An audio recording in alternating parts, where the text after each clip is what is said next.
superstars, j'espère que vous allez bien. Moi, comme d'habitude, je vais super bien. Du coup, aujourd'hui, on se retrouve pour une petite vidéo. Et comme vous avez pu le voir, aujourd'hui, on va parler de la marque Burberry. Donc, pour ceux qui ne savent pas, chaque mois, maintenant, je fais une vidéo, en fait, sur les grandes marques de luxe. Le mois dernier, c'était sur la maison Balmain. Pour ceux qui ne l'ont pas vu, je vais vous mettre le petit i ici pour que vous puissiez aller la voir. Avant que la vidéo commence, déjà, je vous invite à me suivre sur mon compte Instagram parce que c'est là-bas que tout se passe. Je vous invite également à vous abonner, à commenter, à liker et tout. Et d'ailleurs, je voulais remercier les personnes qui se sont abonnées ces derniers temps parce que j'ai vu que ça avait monté et tout. Donc, je suis trop contente. Merci à vous. Et là, je vous laisse avec la suite de la vidéo. Thomas Burberry, il est né le 27 août 1835 à Brockham et il est décédé le 7 avril 1926 à Hook. C'était un designer anglais. Il faut savoir que lorsqu'il était plus jeune, en fait, il était passionné de gymnastique et par la suite, il va participer à plusieurs concours sportifs. L'aventure Burberry, elle va débuter en 1856. Thomas Burberry, à ce moment-là, il a 21 ans et il décide d'ouvrir sa toute première boutique à Basingstoke. Donc, c'est une ville qui est située en Angleterre. Il faut savoir qu'au moment en fait, où il ouvre sa boutique, il souffrait de rhumatisme. Du coup, il décide d'aller consulter son médecin. Il va lui conseiller, voilà, d'arrêter de porter des imperméables en caoutchouc parce que sa peau, elle respirait plus du tout. C'est grâce à la recommandation de son médecin que Thomas Burberry, il va se concentrer sur la création de l'outwear. Donc, pour ceux qui ne savent pas ce que ça veut dire outwear, c'est un vêtement de l'extérieur, donc ça peut être une veste, un manteau, etc. Sauf que lui, il va se concentrer sur la conception des imperméables. En 1878, Thomas Burberry, il invente la gabardine. Donc pour ceux qui ne savent pas ce que c'est la gabardine, c'est un tissu respirant et résistant qui permet de se protéger des fortes pluies. En 1891, il va ouvrir sa toute première boutique à Londres et par la suite, la marque Burberry, en fait, elle va connaître un grand succès. Une autre information aussi qu'il faut savoir par rapport à Thomas Burberry, c'est qu'il va habiller les combattants anglais avec les fameux trench qu'on appelle aussi les manteaux des tranchées. 1924, c'est sans doute l'une des dates les plus importantes dans l'histoire de la maison anglaise, tout simplement parce que c'est à partir de cette année-là que le fameux tartan écossais blanc, camel et noir, autrement appelé Novacek, va faire son apparition. Après le décès de Thomas Burberry en 1926, ce sont ses deux fils, Thomas et Arthur Michael Burberry qui reprennent la direction de l'entreprise familiale. Après ça, la marque va continuer à étendre sa popularité avant de subir une grosse baisse jusqu'à la fin des années 1990. Il faut savoir que cette chute, elle est liée à deux choses. La première chose, c'était le manque d'innovation au niveau des créations. Ils étaient un peu redondants, du coup, leur création ne se faisait pas du tout vendre.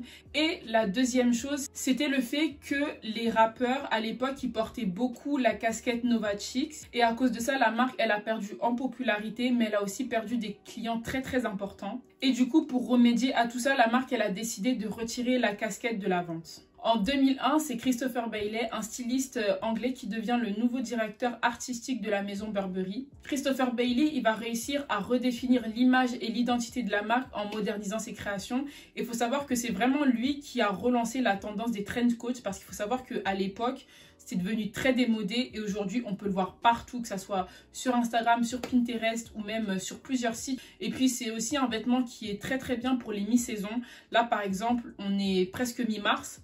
Dans une semaine et demie, on sera au printemps. Et je trouve que c'est vraiment le genre de veste qu'il faut absolument. C'est un indispensable pour les mi-saisons. Après avoir passé 17 ans au sein de la maison anglaise, Christopher Bailey il a décidé de démissionner. Et en mars 2018, c'est Riccardo Tisci qui devient le nouveau directeur artistique de Burberry. Le premier défilé de Riccardo Tisci, il a eu lieu à Londres en septembre 2018. Et après avoir passé 5 ans au sommet de la maison Burberry, il a annoncé son départ en septembre 2022. Et après le départ de Riccardo Tisci, c'est l'anglais Daniel Lee qui lui a succédé. Pour ceux qui ne connaissent pas Daniel Lee, en fait c'est un très grand couturier, un très grand styliste anglais. Et c'est lui qui était à la tête de Bottega Veneta. Je pense que vous connaissez la marque, mais si vous ne la connaissez pas, dans tous les cas, faut vous abonner. Tout parce que dans quelques mois, je vais vous sortir une vidéo sur l'histoire de leur marque. Parenthèse fermée, on revient du coup sur Burberry. Dans un entretien que Daniel Lee a eu avec Vogue, il a fait part de ses ambitions, mais aussi de l'honneur et de la fierté que ça représentait pour lui de travailler pour une marque en fait qui vient de son pays. Le 23 février 2010, la marque Burberry décide de retransmettre un défilé en direct et en 3D. Donc du coup, toutes les personnes qui étaient conviées à ce défilé-là avaient des lunettes et ils pouvaient visionner, comme je vous l'ai dit, le défilé en 3D. C'est quelque chose d'assez atypique pour l'époque parce que c'était il y a 13 ans et je pense que C'est l'une des premières marques en tout cas à avoir fait ça. Il faut savoir que la projection de ces défilés-là, elle a eu lieu dans plusieurs grandes villes à travers le monde. Il y avait des projections privées à Paris, New York, Los Angeles, Dubaï, Tokyo et Londres.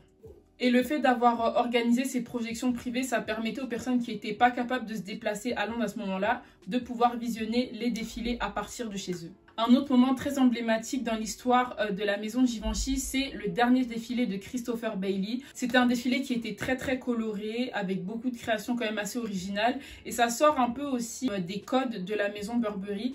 Et lui, en fait, il a vraiment voulu sortir du lot en proposant des créations assez colorées. Et ça, c'est quelque chose que j'ai beaucoup aimé. Un autre moment aussi qui est quand même important dans l'histoire de la maison, c'est le dernier défilé de Riccardo Tisci. Il faut savoir que dans ce défilé-là, que vous allez voir juste à l'écran, la plupart des créations avaient des couleurs quand même un peu assez sombres et tout. Après, il y en a qui sortaient du lot. Il y a des tenues qui étaient roses, d'autres un peu bleues, d'autres blanches. Et ce qui est bien aussi, c'est qu'il y a ce petit rappel-là du printemps avec des tenues assez colorées que vous allez voir juste à l'écran.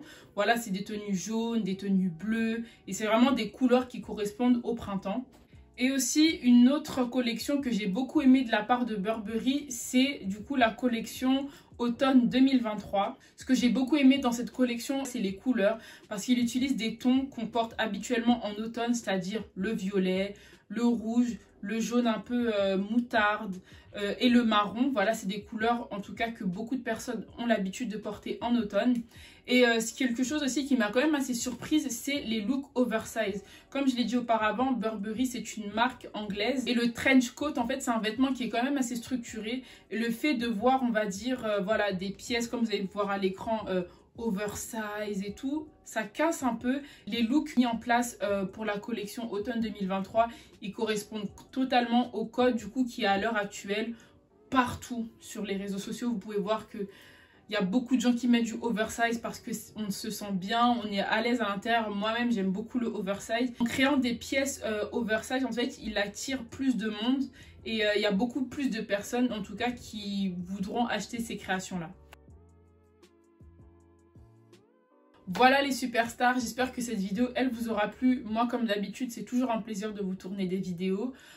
J'ai fait beaucoup de vidéos face cam ces derniers temps, donc les vidéos qui vont sortir dans les semaines à suivre, ça sera un peu différent, histoire de changer. Et voilà. Et en attendant, prenez soin de vous, prenez soin de vos proches, aimez-vous. Et on se retrouve à très vite pour une prochaine vidéo. Peace.